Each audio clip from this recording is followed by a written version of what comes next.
ना पूछो कि मेरी मंजिल कहाँ है, ना पूछो कि मेरी मंजिल कहाँ है, अभी तो सफ़र का इरादा किया है, ना हारूंगा हौसला उम्र भर, ये मैंने किसी से नहीं खुद से वादा किया है। नमस्कार दोस्तों, स्वागत है आप सभी का आपके अपने चैनल पर। दोस्तों, आज की इस क्लास के अंदर हम एनटीसी के लिए हिस्ट्री के मोस्ट इम्पॉर्टेंट क्वेश्चन पढ़ने वाले हैं, यानी कि अति महत्वपूर्ण प्रश्न। ये प्रश्न आपके एग्ज़ाम के लिए बहुत ही इंपॉर्टेंट है। तो दोस्तों, वीडियो को शुरू करते हैं। उससे पहले अगर आपने चैनल को सब्सक्राइब नहीं किया है तो चैनल को सब्सक्राइब करें, वीडियो को लाइक करें और अपने मित्रों का साथ इस वीडियो को शेयर करें। यहाँ पर आप सभी देख सकते हैं NTC GK most important questions.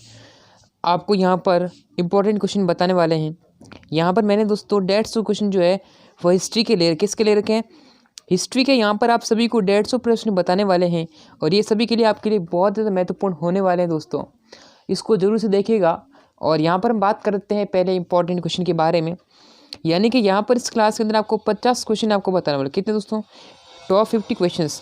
यहाँ बात करते हैं प्राचीन भारत के इतिहास के बारे में। तो पहला प्रश्न पूछा गया है, निम्नलिखित में से कौन प्राचीन भारत का जो साहित्यिक स्रोत है, यानी यहाँ पूछा है कि भारत के साहित्यिक स्रोत कौन कौन से हैं। जल्दी से दोस्तों कमेंट करिएगा करेक्ट आंसर और आप देखिएगा इस प्रश्न का क्या हो सकता है उत्तर। ठीक है, यहाँ पर बात कर रहे हैं दोस्तों कि भारत के जो साहित्यिक स्रोत हैं वह कौन कौन से होंगे।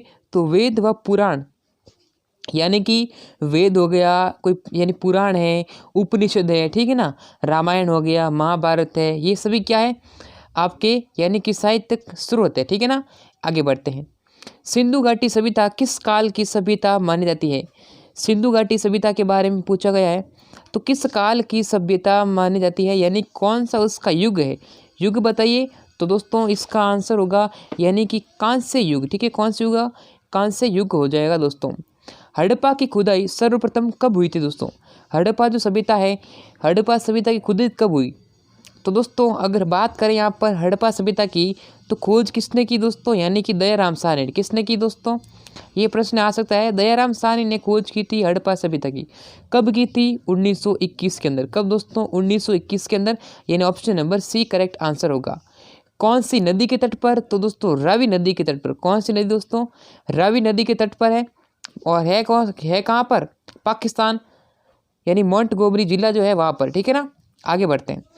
निम्नलिखित में से कौन सा सिंधु घाटी सभ्यता का महत्वपूर्ण स्थान नहीं है? 8 400 400 400। जी हाँ, याद कर लीजिए व्हाट्सएप नंबर, क्योंकि अब चाहे आपका मैथ का सवाल हो या फिजिक्स केमिस्ट्री बायोलॉजी का, आपके हर डाउट्स हर क्वेश्चन का मिलेगा तुरंत वीडियो सॉल्यूशन, वो भी आपका सीधा व्हाट्सएप पर। बस अपने फोन में डाउटनेट का 8 400 400 400 का व्हाट्सएप नंबर सेव कर लीजिए और चैट ओपन कीजिए, और आपका जो भी डाउट हो उस क्वेश्चन का फोटो क्लिक करना है, उसे क्रॉप करना है और 5 सेकंड में आपको उसका वीडियो सॉल्यूशन मिल जाएगा। क्लास 6 से क्लास 12 तक IIT JEE NEET CBSE board और अन्य सभी स्टेट बोर्ड के बच्चों के लिए। तो देर किस बात की, अभी जाइए और 8 400 400 पर अपना सवाल व्हाट्सएप कीजिए और अपने सभी डाउट्स को आउट कीजिए। लिंक डिस्क्रिप्शन में दिया गया है। ठीक है, तो यहाँ क्वेश्चन पूछा कि कौन सा, यानी कि सिंधु घाटी का महत्वपूर्ण स्थान नहीं है। तो दोस्तों यानी आजमगढ़ जो है वो महत्वपूर्ण स्थान नहीं है। हड़प्पा सभ्यता में विशाल स्नानागार का साक्ष्य जो है वो कहाँ से प्राप्त हुए, यानी कि विशाल स्नानागार था, उसकी लंबाई वगैरह कितनी पता है आपको? उसके बाद पूछा है कि साक्ष्य जो है, यानी कि इसकी जो यानी प्रमाण है वो कहाँ से प्राप्त हुए हैं, प्रमाण कहाँ से मिले हैं दोस्तों? जल्दी से दोस्तों बता दीजिएगा। प्रमाण मिले दोस्तों कहाँ से? मोहनजोदड़ो से दोस्तों। कहाँ से? मोहनजोदड़ो, जिसे क्या कहते हैं, जिसका अर्थ क्या होता है? मुर्दों का टिल्ला। ठीक है, क्या होता है? मुर्दों का टिल्ला होता है। ऋग्वैदिक काल का सर्वाधिक महत्वपूर्ण देवता किसे माना गया है? ऋग्वैदिक काल का सर्वाधिक महत्वपूर्ण देवता माना गया है इंद्र को। गायत्री मंत्र का उल्लेख किस वेद में है दोस्तों? यानी दोस्तों वेद तो पता है ना कितने हैं, 4 वेद है, ऋग्वेद, सामवेद, अथर्ववेद और यजुर्वेद। यहाँ पूछा गायत्री जो मंत्र है उसका किस से संबंध बताया गया है, यानी कि किस वेद में है? तो दोस्तों ऋग्वेद के अंदर होगा। और ऋग्वेद जो है वो सबसे प्राचीन वेद है। कौन सा वेद दोस्तों? सबसे प्राचीन वेद है, वो हो जाएगा ऋग्वेद। आगे बात करते हैं, निम्नलिखित में से कौन सा नदियों युग्मों, यानी युग्म देर का सुमेलित नहीं है? वितस्ता झेलम है, विपाशा व्यास है, पुरुषनी से, यानी कि इसका जो आधुनिक नाम है रावी है, पहले इसका नाम अलग था। ठीक है ना, तो इस प्रकार से आंसर जो है डी हो जाएगा। अब आपको कमेंट करना दोस्तों कि कुंभा जो है उसका नदी का प्राचीन नाम जो है वो था कुंभा। लेकिन अभी वर्तमान में नाम क्या है, आधुनिक नाम क्या है, मॉडर्न नाम क्या है, वो आपको कमेंट करना है। देखते हैं कितने विद्यार्थी इस प्रश्न का आंसर सही दे पाते हैं। ठीक है, तो 8वें प्रश्न का जरूर से कमेंट करें स्पेसिफाई देकर, ठीक है ना। उत्तर वैदिक काल का सर्वाधिक महत्वपूर्ण देवता कौन था? तो उत्तर वैदिक काल का सर्वाधिक महत्वपूर्ण देवता प्रजापति, ठीक है ना। निम्नलिखित में से किस वेद की रचना गद्य और पद्य, दोस्तों वेरी इंपॉर्टेंट है, किस वेद की रचना गद्य में और पद्य में दोनों में की गई है? जल्दी से बताइए दोस्तों, जल्दी। तो यहाँ पर दोस्तों वह वेद हो जाएगा यजुर्वेद की जो है रचना, या फिर उसको यानी गद्य में भी की गई है और पद्य में, दोनों में की गई है। भारतीय पुराणों, भारत में जो पुराण है वो कितने हैं? तो भारत में पुराण आपको पता है 18 पुराण है, ठीक है ना। ऑप्शन ए करेक्ट आंसर होगा। महात्मा बुद्ध के गृह त्याग को बुद्ध ग्रंथों में क्या कहा जाता है? यानी कि जो महात्मा बुद्ध थे उन्होंने जो यानी कि गृह त्यागा था, तो ये घटना क्या कहलाती है? महाभिनिष्क्रमण। क्या कहलाती है? महाभिनिष्क्रमण कहलाती है दोस्तों। यानी कि आंसर जो है वो सी हो जाएगा। महात्मा बुद्ध के बचपन का नाम क्या था? तो दोस्तों क्या था? सिद्धार्थ था। क्या था? सिद्धार्थ, ठीक है, सिद्धार्थ था। आगे बढ़ते हैं। महात्मा बुद्ध को ज्ञान की प्राप्ति कहाँ पर हुई थी? तो महात्मा बुद्ध को जो है वो ज्ञान की प्राप्ति कहाँ पर हुई, किस स्थान पर हुई, किस जगह पर हुई, वो बताना, ठीक है। चलिए, तो वहाँ पर दोस्तों महात्मा बुद्ध के बारे में पूछा गया है, कहाँ पर हुई थी दोस्तों? वह हो जाएगी दोस्तों यानी कि निरंजना नदी के तट पर, और बौद्ध गया यानी कि बौद्ध गया में हुई थी उर्वेला में, ठीक है ना। निरंजना नदी के तट पर हुई थी। अब दोस्तों हुई कब? यानी कि उनको जो है वो 35 वर्ष की आयु के अंदर जो है वो ज्ञान प्राप्त हुआ। 35 वर्ष की आयु के अंदर उनको ज्ञान प्राप्त हुई थी, ठीक है ना। आगे बढ़ते हैं। महात्मा बुद्ध ने अपने पहला उपदेश जो है वो कहाँ पर दिया था? तो प्रथम उपदेश दोस्तों वो कहाँ पर दिया था? तो वो दिया था दोस्तों सारनाथ में। कहाँ पर? सारनाथ। भाषा कौन सी थी दोस्तों? कौन सी भाषा में दिया था? तो पाली भाषा में दिया था। किस भाषा में दोस्तों? सारनाथ के अंदर दिया था पाली भाषा में। किस भाषा में? पाली भाषा में दिया था, ठीक है। और जो प्रथम उपदेश दिया था, ये घटना क्या कहलाती है दोस्तों? वह कहलाती है धर्म चक्र प्रवर्तन, ठीक है।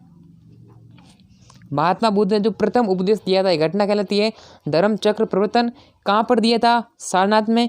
किस भाषा में दिया था? पाली भाषा में दिया, ठीक है ना। चलिए, प्रथम बौद्ध संगीति का आयोजन कहाँ पर किया गया था? तो प्रथम जो बौद्ध संगीति थी उसका आयोजन कहाँ पर किया है दोस्तों? राजगृह के अंदर हुआ था, ठीक है। कहाँ पर हुआ था? राजगृह के अंदर हुआ, ठीक है ना। ये ऑप्शन डी करेक्ट आंसर होगा।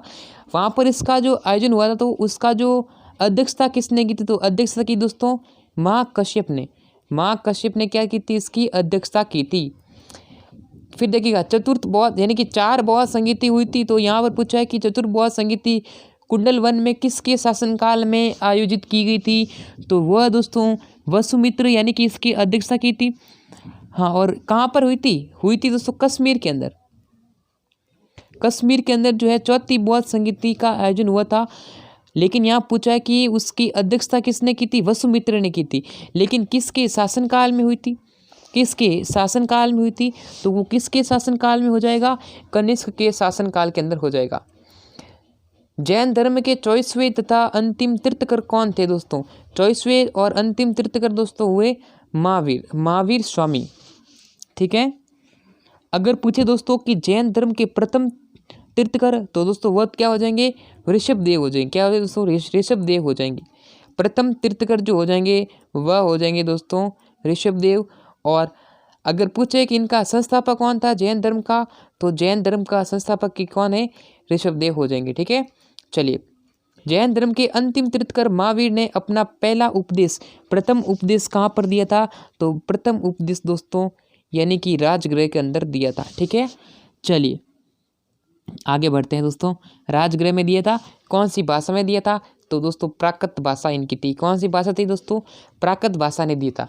अब यानी कि जो महात्मा बुद्ध थे उन्होंने दिया पाली भाषा के अंदर, और इन्होंने दिया महावीर स्वामी ने प्राकृत भाषा के अंदर अपना उपदेश दिया था, प्रथम उपदेश। जैन धर्म में त्रिरत्न में निम्नलिखित में से किससे सम्मिलित किया जाता है? यानी जो ये त्रिरत्न है, 3 रत्न जो है वह देखिएगा सम्यक दर्शन, सम्यक ज्ञान, सम्यक चरित्र, ये सभी यानी ऑप्शन नंबर डी। आगे बढ़ें दोस्तों, अगले प्रश्न की तरफ हम मूव कर रहे हैं। हर्यक वंश के किस शासक को कुणिक कहा जाता है? हर्यक वंश के किस शासक को कुणिक कहा जाता है? तो दोस्तों बता दीजिएगा यहाँ पर इसका आंसर जो है वो हो जाएगा दोस्तों, यानी कि हर्यक वंश के किस शासक को तो अजातशत्रु क्या कहा जाता है? कुणिक कहा जाता है। पाटलिपुत्र नगर की स्थापना किसने की थी? तो पाटलिपुत्र नगर की स्थापना उदय ने की थी, मैंने आपको बताया था। सिकंदर के आक्रमण के समय मगध का संस्थापक, मगध का शासक कौन था? जब सिकंदर ने आक्रमण किया था ना, उस समय मगध का शासक कौन था? तो मगध का शासक कौन हो जाएगा दोस्तों? तो वह हो जाएगा दोस्तों धनानंद, ठीक है ना, ऑप्शन नंबर सी। सिकंदर एवं पोरस के बीच में हुआ 326 का युद्ध किस युद्ध के नाम से जाना जाता है? तो वह कौन सा युद्ध हो जाएगा दोस्तों? तो वह युद्ध हो जाएगा यानी कि झेलम का युद्ध दोस्तों। कौन सा युद्ध? झेलम का युद्ध हुआ था। कब हुआ दोस्तों? 326 में। किसके मध्य हुआ? सिकंदर एवं पोरस के मध्य। आगे बढ़ते हैं। चंद्रगुप्त मौर्य का प्रधानमंत्री कौन था? चंद्रगुप्त मौर्य दोस्तों उसका प्रधानमंत्री कौन था? तो चंद्रगुप्त मौर्य का प्रधानमंत्री हो जाएगा चाणक्य। कौन दोस्तों? चाणक्य। अब चाणक्य कहो या फिर कौटिल्य कहो, कौटिल्य भी नाम, कौटिल्य जो है ना वो इनका ही नाम है, ठीक है, कौटिल्य। अब दोस्तों कौटिल्य ने अपनी एक पुस्तक लिखी है, कौन सी पुस्तक? अर्थशास्त्र, ठीक है, ये ध्यान रखना। प्रसिद्ध यूनानी राजदूत मेगास्थनीज किसके दरबार में आया था? यहाँ पर पूछा है कि प्रसिद्ध जो यूनानी राजदूत मेगास्थनीज किसके काल के अंदर यानी किसके दरबार में आया था? तो बताइए। तो वह आया था दोस्तों चंद्रगुप्त मौर्य के दरबार में आया था, यानी ऑप्शन ए करेक्ट आंसर हुआ। और दोस्तों यहाँ अगर पूछे कि जो मेगास्थनीज है, मेगास्थनीज ने अपनी पुस्तक लिखी थी, वह कौन सी हो जाएगी? इंडिका। कौन सी पुस्तक? इंडिका। अगर पूछे कि इंडिका की रचयिता कौन है, तो वो दोस्तों कौन जो है? मेगास्थनीज हो जाएगा। और आगे क्वेश्चन है देखिएगा, इंडिका किसकी रचना है? इंडिका दोस्तों अभी देखिएगा हमें पढ़ा, तो ऑप्शन नंबर सी मेगास्थनीज हो जाएगा। मौर्य शासक अशोक ने कलिंग पर आक्रमण कब किया था? तो अशोक ने कलिंग पर आक्रमण कब किया था? 261 ईसा पूर्व में के अंदर, ऑप्शन बी।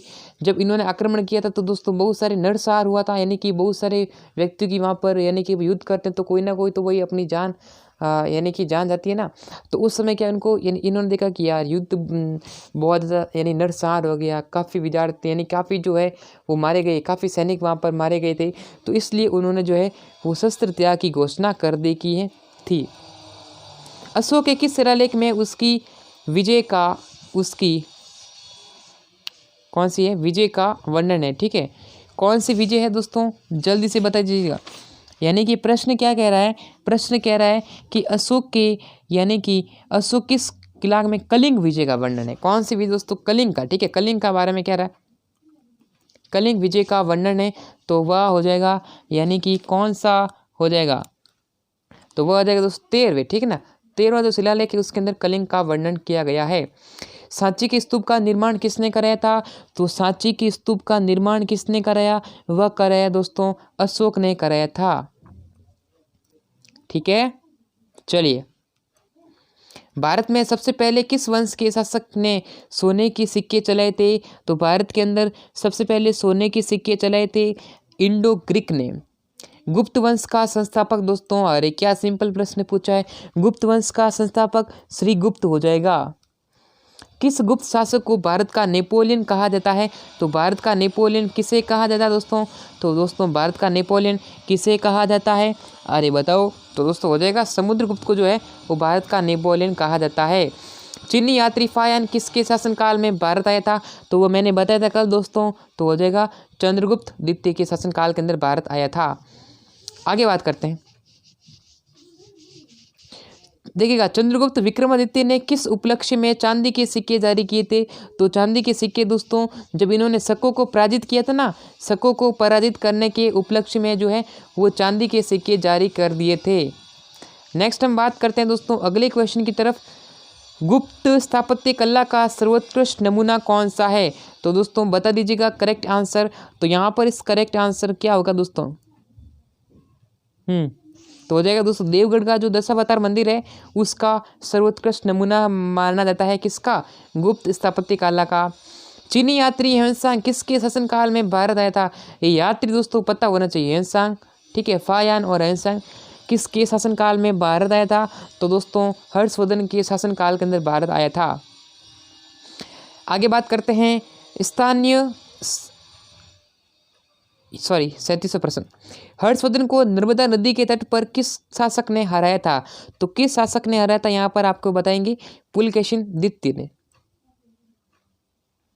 स्थानीय स्वशासन किसकी प्रशासन की विशेषता थी?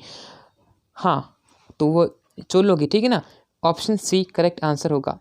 नालंदा विश्वविद्यालय बहुत इंपॉर्टेंट है, की स्थापना किसके शासनकाल में की थी, किसके शासनकाल में हुई थी या फिर किसने कराई थी? तो दोस्तों यहाँ पर हो जाएगा कुमारगुप्त प्रथम ने। राज तरंगिणी के रचिता कौन है? यानी कि राज तरंगिणी जो है दोस्तों रचिता आप जरूर से याद करिएगा, इससे एक सवाल बनता है कभी ना कभी।